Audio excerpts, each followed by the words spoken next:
नमस्कार, मैं हूं आपके साथ रविक्षा शर्मा और आप देख रहे हैं नव बिहार 24 न्यूज। चलिए रुक करेंगे आज की मुख्य खबर की ओर। नरपतगंज प्रखंड के भारत नेपाल सीमा से सटे घुरना थाना क्षेत्र के पतराहा पंचायत वार्ड संख्या 14 में 30 मार्च 2025 को जमीनी विवाद में दो पक्षों के बीच हिंसक झड़प हुई थी। इस झगड़े में 40 वर्षीय मोहम्मद इमाशीन पिता स्वर्गीय अजामुद्दीन गंभीर रूप से घायल हो गए थे। प्राथमिक इलाज के बाद उसे नेपाल के विराटनगर स्थित न्यूरो हॉस्पिटल में भर्ती कराया गया, जहां शुक्रवार को उसकी मौत हो गई। मौत की खबर मिलते ही परिजनों और ग्रामीणों में आक्रोश फैल गया। लोगों ने घुरना थाना पुलिस पर आरोप लगाया कि थाना अध्यक्ष ने विपक्षी पक्ष से मिलकर मामले को दबाने की कोशिश की, जिससे इलाज में देर हुई और इमाशीन की जान चली गई। इसके विरोध में शनिवार सुबह करीब 8 बजे नहर चौक पर सबको सड़क पर रखकर टायर जलाए गए और बांस बल्लों से रास्ता जाम कर दिया गया। 4 घंटे तक सड़क जाम रहा, जिससे यातायात ठप हो गया। सूचना मिलने पर रानीगंज सर्किल इंस्पेक्टर सतीश कुमार सिंह, फुलकाहा थाना अध्यक्ष दीपक कुमार सिंह और बसमतिया थाना अध्यक्ष अमर कुमार पुलिस बल के साथ मौके पर पहुंचे, लेकिन प्रदर्शनकारी एसपी अंजनी कुमार के आने की मांग पर अड़े रहे। एसपी के निर्देश पर अररिया हेडक्वार्टर डीएसपी मोहम्मद फकरे आलम मौके पर पहुंचे। उन्होंने परिजनों को न्याय दिलाने का भरोसा दिलाया और सबको कब्जे में लेकर पोस्टमार्टम के लिए अररिया भेजा। इसके बाद ही जाम हट सका। प्रदर्शनकारियों ने थाना अध्यक्ष को तत्काल हटाने की मांग की। डीएसपी ने भरोसा दिलाया कि जांच कर रिपोर्ट के बाद सारी बात एसपी तक पहुंचाई जाएगी। ग्रामीणों ने अधिकारियों के आश्वासन पर भरोसा जताते हुए आंदोलन समाप्त किया। अररिया से राजीव सिंह की रिपोर्ट। जमीन का विवाद था, लेकिन जब हम लोग को मालूम लड़ाई होने के बाद पुलिस के पास गए तो पुलिस बोलता अब मजा आया ना, तुम लोग को मजा आया तो अब मजा भुगतो। भेज दिया नरपतगंज में से रेफर किया अररिया से लेके गए हम लोग विराटनगर से पैसा न होने के कारण हम फिर घर लाए। घर से ला करके फिर ले गए पूर्णिया में जाकर के वहाँ उसने जवाब दे दिया कि अब ये नहीं बचेगा, आप इसको घर लेके जाओ। घर लेके आए और डेथ हो गई। असल जो कारण है कि ये पुलिस जो है, पुलिस को पता नहीं कितना पैसा दिया नहीं दिया। इसको जब भी बोलते हैं कि सर ऐसा आओ वैसा आओ, ये कुछ सुनने के लिए तैयारी नहीं हो रहा है। एक को शो कर दिया उसके बयान। अच्छा, ये घटना किनके और किनके बीच हुआ था? परवेज था, साकिर है, शमशेर है, लुकमान है और रशीद है और इदरीस है। जिसका मृत्यु हुआ है वो कौन है? वो मोहम्मद इमाशीन है। इमाशीन दूसरा पार्टी है। हाँ, जिसका मृत्यु हुआ है वो इमाशीन है। वो आपका कौन लगेंगे? हमारा भाई है। आपके भाई हैं। कितना दिन पहले ये घटना घटी थी? ये 30 तारीख को घटी। 30 तारीख को सर। 29 तारीख को। 30 तारीख को अगले माह। तो फिर इसके लिए थाना में आवेदन दिए थे?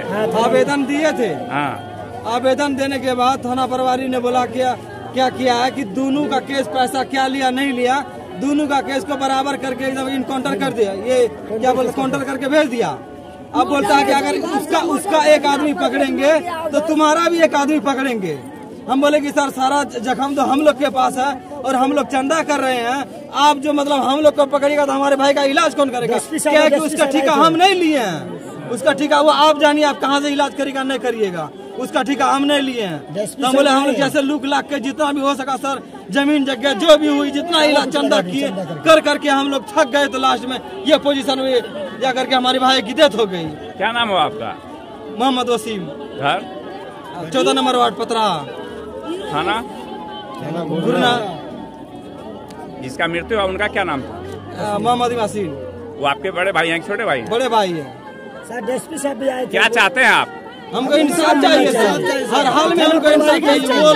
वो आदमी लोग जो है, जो जितना आदमी है सब वो लोग दबंग आदमी है। वो लोग के पास जमीन जगह है, उसके पास गाड़ी है, बहुत सा आदमी है, उसके पास ढेरों आदमी है और हम लोग के पास कुछ नहीं है। तो हम लोग हमारे भाई की जान गई सीधा में। हमको इंसाफ चाहिए सर, जिस हाल में हो। एसपी साहब आए, एक आदमी को गिरफ्तार करके दूसरा फिर आदमी को छोड़ दिया। इंसाफ चाहिए सर, हर हाल में इंसाफ चाहिए।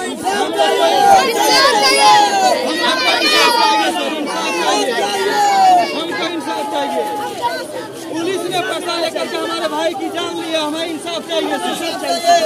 पुलिस बीते दिनों मारपीट में जो व्यक्ति घायल थे वो इलाज के दौरान उसकी मौत हो गई है और उस मौत के चलते जो आज सड़क को जाम किया गया, सर इस पर क्या बताएंगे?